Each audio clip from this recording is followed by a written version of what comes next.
So the left just got caught in another whopper of a lie over the past week or so, and you probably have not even heard about the retraction. So, do we all remember over the past week and a half where we heard all of the stories about Haitian immigrants being whipped at the border? Remember that photo that we saw at the weird angle where a Customs and Border Protection agent was basically using the reins on his horse trying to get control, and he had one of the immigrants like in his other hand, right?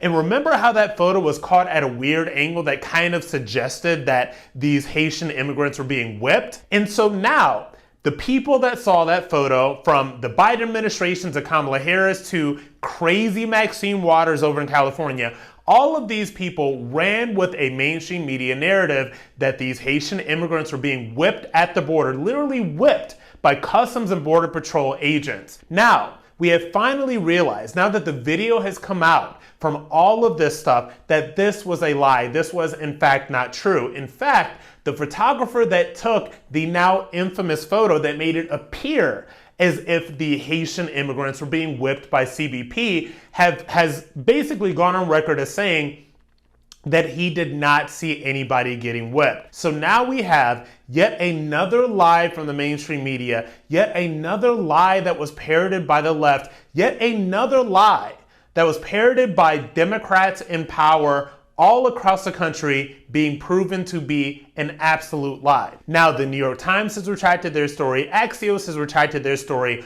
All of the retractions have happened in the majority of the mainstream media. You know who has not retracted? Joe Biden, Kamala Harris, Maxine Waters, anybody on the left that has propagated this lie and said this lie again, they have not apologized for the lie. And you know what? That is because they know that they can get away with the lie. They know that it serves to gin up their base, no matter whether it's true or false. And in this case, it is unbelievably false. This is an unbelievable lie, yet the mainstream media gets away with it yet again. So I have to tell you, and I have to give you a little bit of advice. When you hear one thing coming from the mainstream media, when you hear Democrats pick this up and run with it, when you hear so many people that are trying to force a narrative and trying to get you to believe something that is very questionable, my advice is to not believe it. We saw this with the Jussie Smollett story.